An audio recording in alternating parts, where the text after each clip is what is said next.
Welcome to an overview of process theology and prayer. As a child, I was raised in the evangelical Baptist tradition. In my grandparents' church, communal public prayer was a deep part of the culture. I was raised believing that the ability to respectfully address the divine in mostly extemporaneous, confessional, petitional, or submissional ways was an indication of one's spiritual health.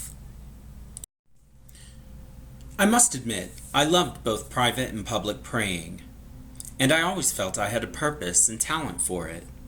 Fast forward 30 years plus to my more recent conversion to Unitarian Universalism. In this faith movement, we have a diverse spiritual set of believers, and the idea of God is not so well integrated nor agreed upon within our congregations. These places of worship often have devout theists, atheists, and everyone in between coming together for Sunday morning services. In her book, In God's Presence, United Methodist Professor Emeritus at Claremont School of Theology, located in Claremont, California, Dr. Marjorie Suhaki documents the construct of prayer within the complexities of a process, relational, theological foundation. Before looking at the act of prayer and its potential effect on us and the world through the lens of process thought, we need to recap the important aspects of process theology. First, process theology is deeply relational. That starts with us, all of us, in an interconnected, dependent web of existence. We all in turn relate with one another and to the God of process theology. This God has two main components: a consequent nature, that is what most people call a living or feeling God. It is that aspect of the divine that permeates all of our beings and connects ourselves deeply with it. Some might say the second nature of the divine is referred to as the primordial nature. This holds in it the pure potentiality of all of existence. In process theology, we like to say that all of our past experiences, both direct and indirect, come together through a process of prehension, where God takes in all of that information into its primordial nature, where all pure potentiality for goodness exists. The consequent God is often where people will have that personal relationship with the divine. It is the aspect that Whitehead and others call God's feeling.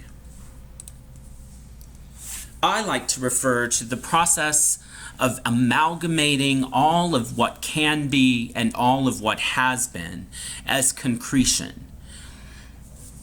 I like to refer to it as God's grace.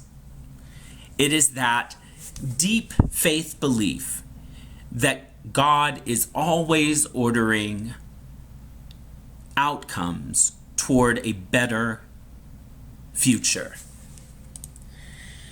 Those orderings are passed back to us in relationship. This is what some process theologians refer to as persuasion toward goodness. This gives to us a plethora of open future possibilities. We have the option of either accepting the initial aim and pushing the world toward order, peace, and wholeness, or rejecting that aim and introducing destruction, chaos, and sin.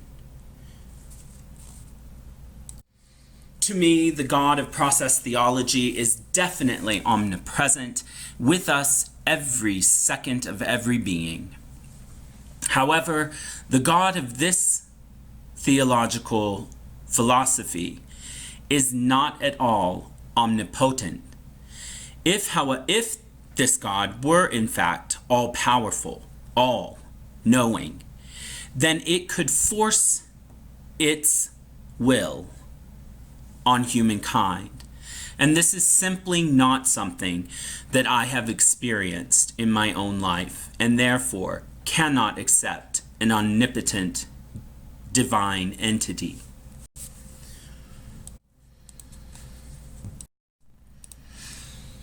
So the God of process theology is very much an omnipresent God, but not at all omnipotent. A feeling God, one that is in deep relationship with all of creation, is not only affecting change by luring us toward goodness, but we have the ability to change it as well. I feel it is the omnipresence of the divine that welcomes us into a prayerful relationship, not just with it, but with one another. Dr. Sohaki outlines 5 kinds of prayer in her book and begins to elaborate on how these prayerful moments affect not just us and the community in which we live, but also the divine entity itself. The first is intercessory prayers. These are prayers where we pray on behalf of others. The next are healing prayers. These are prayers in which we have a deep ask for divine intervention and healing. The next are personal confessions. Again, a deep ask of forgiveness for things we have done individually that we know have caused harm. And then there are corporate confessions. These are deep asks of forgiveness for entire communities in which there has been wrongful attitudes or actions by one or more of their members. And finally, we have thanksgiving and praiseful prayer. These are ultimately expressions of joy, of great adoration for all that we have and all that we will have. To begin, we should look at intercessory prayers and how Dr. Sohaki views these kinds of prayers in the process theology framework. Entering into these prayers, we do so on behalf of one or more other people. This is where we have faith that I'm actually affecting the process relationship with God, maybe not only for myself, but also for the target of my prayer. This intercessory praying really does emphasize the interconnectedness that is a part of the relational model within process theology. If we did not believe that we were indeed in relationship to all, then intercessory prayer would not be something of value. How then does intercessory prayer affect prehension? Well, here the intent of the prayer is that immediately upon asking for that which the prayer contains, that bit of information, those pieces that we have just requested of the divine, now become part of the past, and as such are available to God using prehension to take into its primordial nature, and the positive requests that are made for the others on their behalf by us become envelopes of happiness and goodness that the divine can then use to order the outcome. How then is concretion affected by this intercessory prayer? These intentions, our thoughts, the deep acts and ask of prayer, these are all things that through prehension can be added to the primordial nature of God and used in the concretion process to return an initial aim better than without these prayers. This is the faith of the intercessory prayer. So we believe that praying on behalf of others has a direct impact on giving the divine the intentions and thoughts it needs in order to order the initial aim in a better outcome for the object of our prayer. This affects how the divine then returns the initial aim to the object of our prayer. We again believe in faith that the ultimate purpose of the concretion process is to persuade or lure our world toward a better structure, equality, love, all of those aspects that could aid in bringing about the kingdom of God on earth. Finally, as is true for all of these categories of prayer, we as humans always have free will. So even our object of the intercessory prayer ultimately has the ability to accept or reject the initial aim that hopefully our prayers have bent a bit more toward goodness than without the prayer. Viewed from this lens, Dr. Suhaki really emphasizes that intercessory praying is not something that should be taken lightly. This is a valuable and potent part of the process theological model. Prayers do indeed have the ability to directly affect our relationship with one another, and more importantly, the relationship with the divine, so that the information that is used to give us the initial aim for our deciding moments will be the best that it could possibly be. Now that we've seen an example, we should make note that all prayer, regardless of one of the five categories to which it belongs, will share characteristics as identified above. The first, the entry into prayer. We always enter into a prayer having faith that we are actually having a process relationship effect, not only on ourselves and others, but with God directly. Additionally, we always know that our prayers, when spoken or felt, are immediately part of our past and by definition, therefore, part of the information taken into the divine by prehension. This positive focus of prayer may increase the likelihood of goodness. The concretion process is also constant, regardless of the kind of prayer.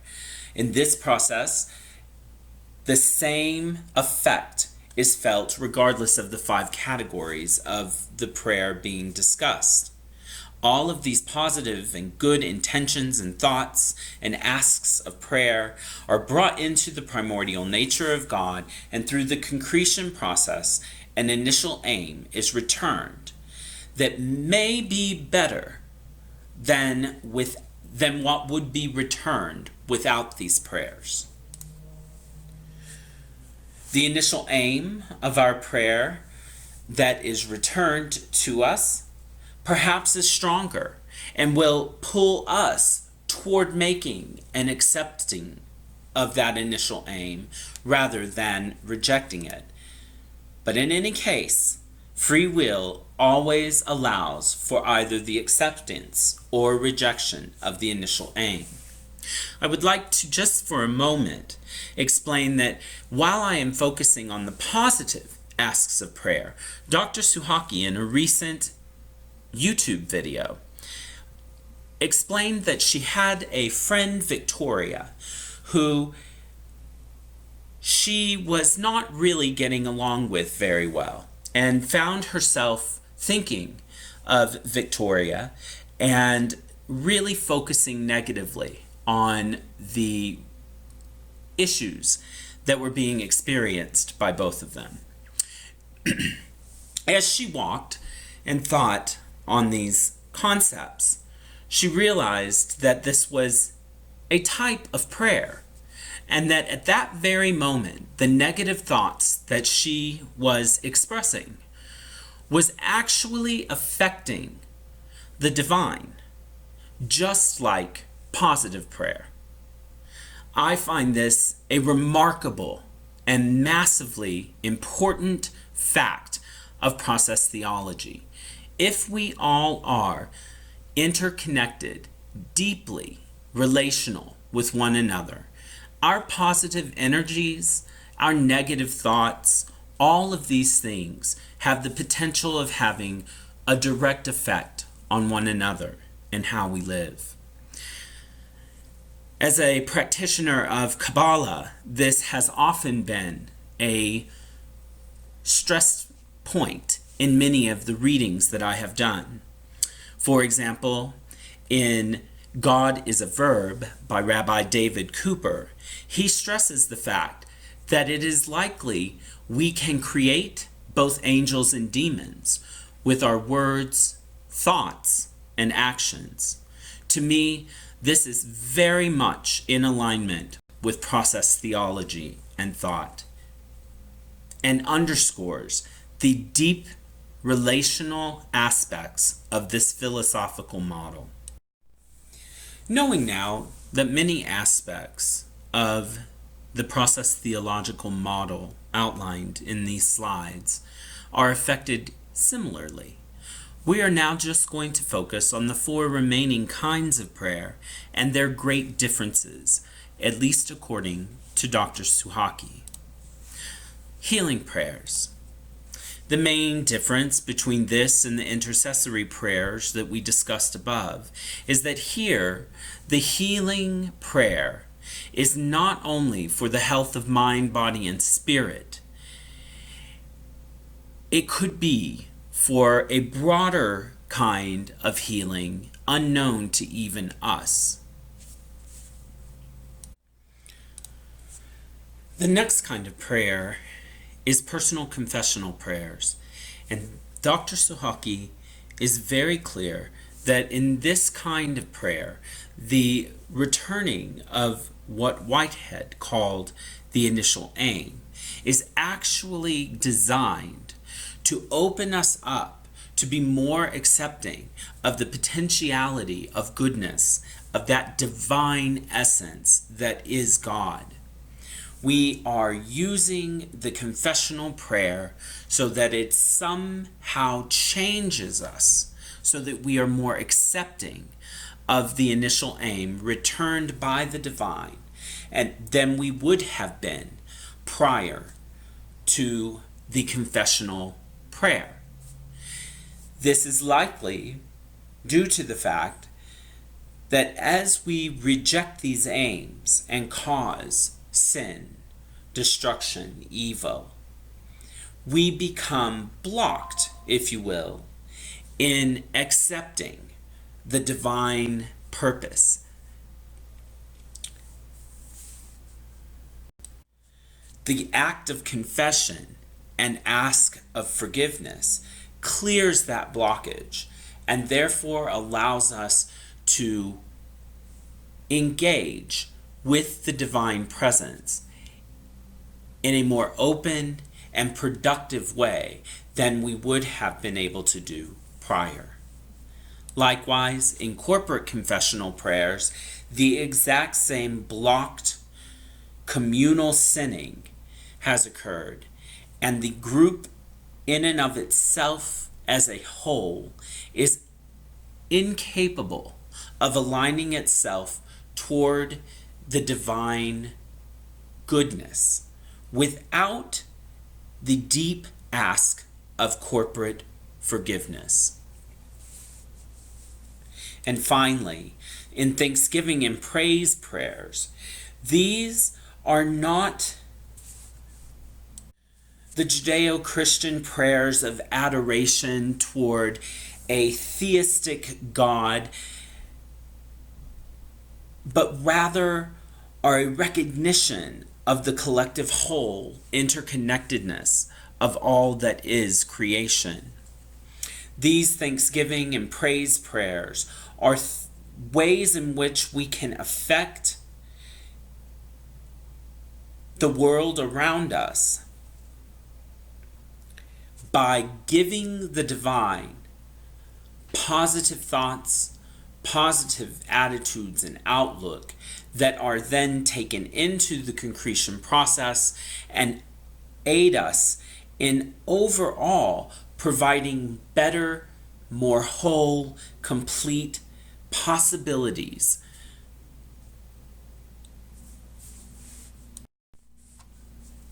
So again, just to review the entire model of process theology that we've been discussing and the deep ask of prayer. Again, per Dr. Suhaki, prayers go into the past and become part of that wonderful prehension which the divine can take in through its consequent immanence among the world. Using this prehension in feeding it into the primordial nature where in fact God's grace takes over, and the concretion process, looking at all of the past, all of the possibilities, and ordering all of these possibilities into the best possible outcome, that which is most good, most whole, and most rewarding for the entire universe. This is the initial aim that is then passed forward to us and persuades or lures us toward a better world. This deep ask of prayer, I hope what we have seen is that it has a direct impact not only on one another, but has the possibility of impacting the divine and the outcomes that could happen.